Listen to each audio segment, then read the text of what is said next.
protagonist gets a sneer from the bully's leader, who refers to him as an obnoxious little bitch. Victor eventually cracks open his bottle and begins to aggressively guzzle from it. He then informs the thugs that the entire city is aware of them since they kill and plunder the locals like insane wild beasts. Victor leaps to the ground and informs them that their doom is already predetermined because he is a level 4 hunter. Then, he extends an invitation for them to give up peacefully, saying that in this instance, he will be merciful to them. The thug argues that he is only one individual, so they could seize him by capitalizing on their advantage in numbers to finish him off. One of the terrified thugs reveals that Victor is still a hunter with superhuman's power.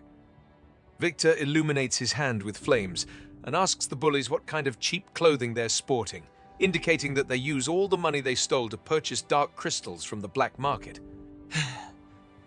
Victor also declares that while he is genuinely happy that people can purchase artifacts and acquire superpowers, he believes that when such scum gets their hands on superpowers, the world will only get worse.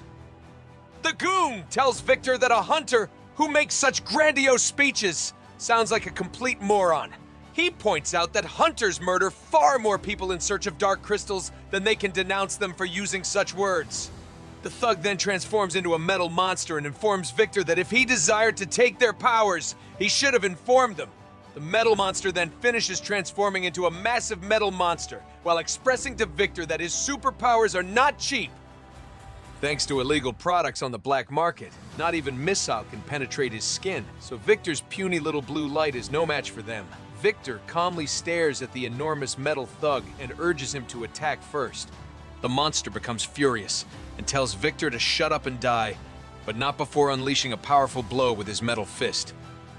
Victor encompasses his hand in blue flame and generates a powerful blow to the brute's body that disintegrates an enormous portion of his body. However, the brute screams in discomfort as he gets eaten up by blue flames. Instead of gazing at his opponent, Victor informs the leader that he is a joker for displaying such an excellent degree of confidence in themselves. He adds that its scorching radiance cannot be compared with rocket.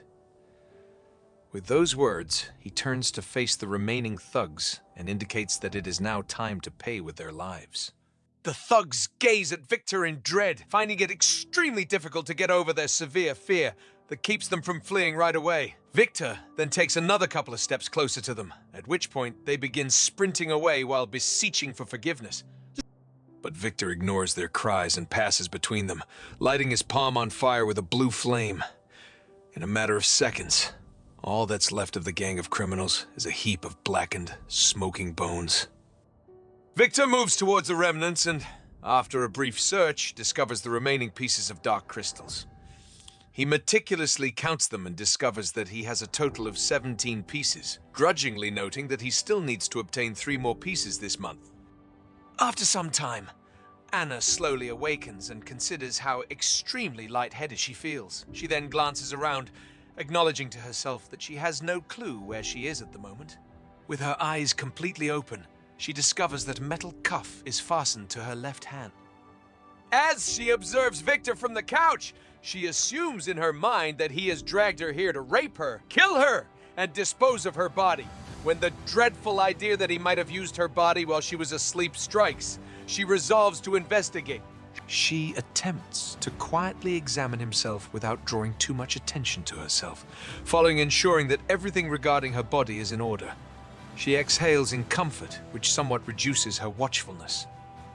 When Victor realizes that Anna has woken up, he approaches her and questions if she is doing well.